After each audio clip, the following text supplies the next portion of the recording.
Aujourd'hui, on va voir ensemble comment calculer cette limite. Donc, tu as déjà dû voir normalement cette année des limites à calculer de ce type-là avec de la racine carrée. Et souvent, la méthode à utiliser, c'est tout le temps la même chose. On va utiliser le conjugué. Voilà, donc ça doit te parler normalement un peu de cette expression, mais on va voir ça maintenant. Donc, pour calculer cette limite, si on essaye de le faire maintenant, on se rend compte qu'on obtient une forme indéterminée. Parce qu'on obtient plus l'infini, moins l'infini. Et plus l'infini, moins l'infini, on ne sait pas dire vers quoi ça tend. Donc, levons l'indétermination. Pour ça, on va transformer un peu l'écriture. Donc, on prend un x, on peut le prendre dans R+.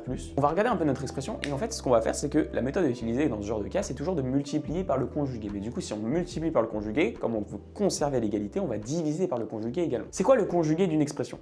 Le conjugué de cette expression, en fait, c'est exactement, on va reprendre exactement les mêmes termes, sauf qu'on va changer le moins par un plus. On a toujours la même chose au numérateur et on vient multiplier par le conjugué. Donc, on vient mettre un plus.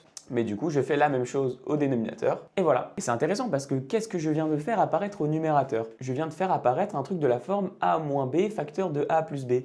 Et ça, il faut penser à une identité remarquable. Et on sait que ça va nous donner a carré moins b carré. Donc maintenant, on n'a plus qu'à venir développer ici notre identité remarquable. Donc on a dit donc racine carrée de x carré plus 3x au carré moins b au carré, donc x carré.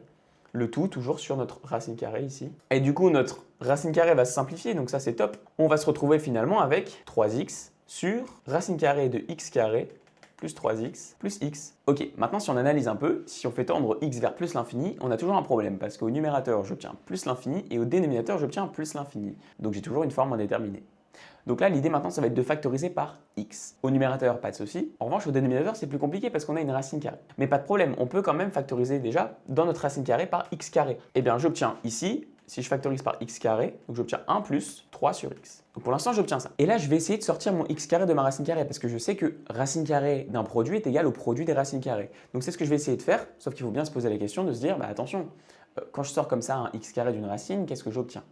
On peut se dire intuitivement, on obtient x. Il faut faire attention, on obtient valeur absolue de x. Sauf que si vous vous souvenez, au début, j'ai fixé mon x dans R plus étoile. Donc je sais déjà que mon x est positif. Donc ma valeur absolue de x est égale à x. Donc je peux la remplacer tranquillement ici. Et donc voilà, maintenant j'obtiens x et je peux factoriser par x au dénominateur, ce qui va me donner x facteur de racine carrée de 1 plus 3 sur x plus 1. Mais x se simplifie, je me retrouve avec 3 sur racine carrée de 1 plus 3 sur x plus 1. Et ça y est, je peux maintenant calculer ma limite. Qu'est-ce qui va se passer quand je calcule ma limite?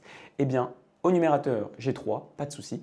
Et au dénominateur, j'ai racine carrée de 1 plus 3 sur x. 3 sur x va tendre vers 0, donc racine carrée de 1 plus 3 sur x va tendre vers 1. 1 plus 1 égale 2.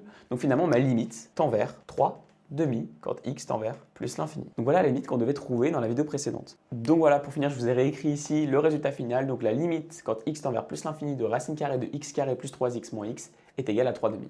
Donc n'oubliez pas la méthode